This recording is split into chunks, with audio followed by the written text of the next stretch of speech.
iniziamo. It's a great pleasure to have you here with Parkett, and I want to start asking you because these years are really important for your career, for your changement.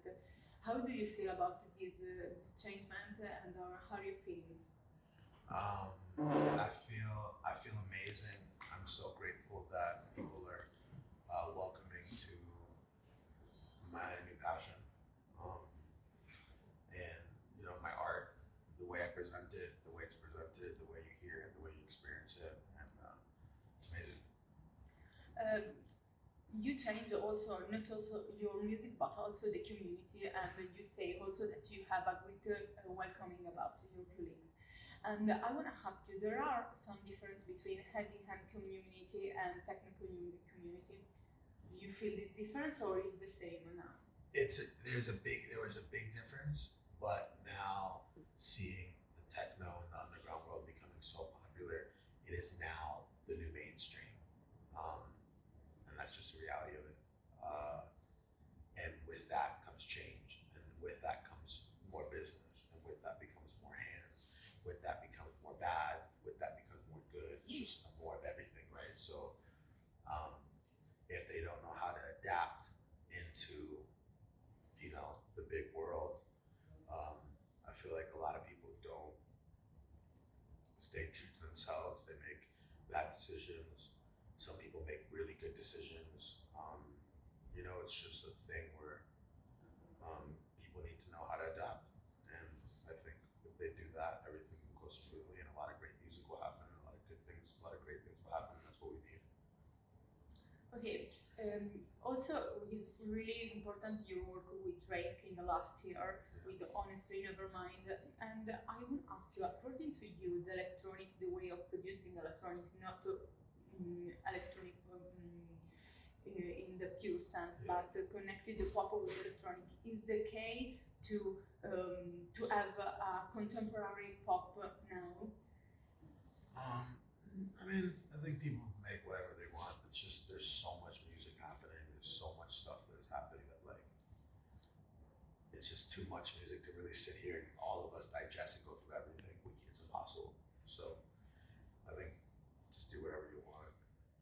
People want to make contemporary music here, or they make more commercial stuff here, or they want to make more alternative, experimental stuff. They can do it. You can wake up and dress however you want every day, right? I'm not gonna tell you gotta dress like this unless you work for me and you're like at a job. You're like everyone's wearing a uniform, but why do you want to make music for uniforms? Another thing. Great analogy. Another production that is really interesting is your last production with Audiotic. That is different from your work. Is something new. Are you feel attractive about the melodic techno or this kind of sound, or what are you curious about this world? The thing is that the first record, the first Gordo song I put out was a melodic techno record, Taraka. Which is that's why it's like, the funny thing is like, there's certain artists that when everyone's looking at what this artist is doing, if you make the right decisions, you make very impactful moments in your career. So the fact that it is strange to you and it's strange to a lot of people that I made something with Adriatic, not knowing that the first record that I put out was the same genre, means the last song I put out was so impactful that you forgot about that, right? And all I can thank is the fans for that, because every single time I come out with a new sound or something different or something, a new set or something, they latch on so strong that they're just like all about that, which is great, because making a song with Adriatic, like that's like such a dope ass thing to do. Like that's the last thing you're thinking about. I think that was what was more impactful for me, was that I got to make a song with such an iconic duo, and it's like, and it's dope. But yeah, With You out now. It's a great record. It's really dope.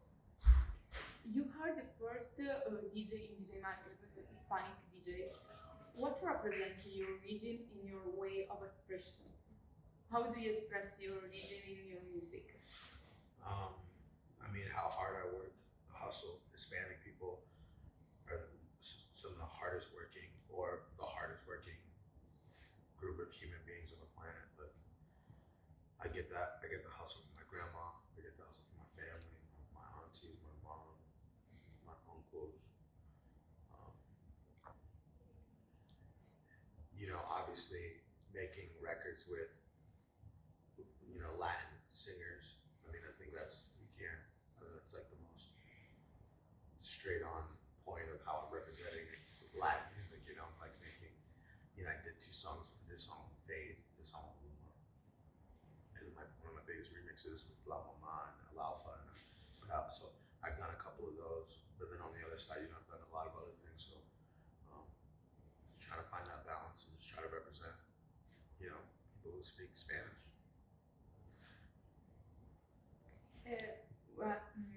Regarding Maluma, we know that the performance at Tomorrowland with Maluma became really viral, really famous on the social media. How is your relationship with the social media? Social media is life. Yeah, it's life. Yeah. Do you feel the pressure sometimes to be alone, or something is something that you live with freedom? I think.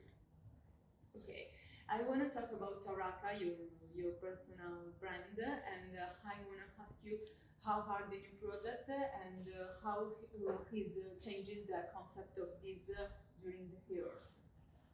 Taraka is a party that, I think a lot of people, a lot of artists, they have a couple things to do. They start their own label and, and start their own collective and stuff, or start a new alias or a new duo name or a new project for festivals and stuff. I think all I really wanted to focus on was my music and one thing, which was Taraka, which is just this new vibe, this new family of people that support the way that I kind of like to listen to the music. They all, like everyone really appreciates the music. Everyone, supports the vibe. It's a new sound. It's just a new way of expressing the love for house and techno music, and it's really dope. And we've done it in so many countries. And Last question: do you have new upcoming project? yes,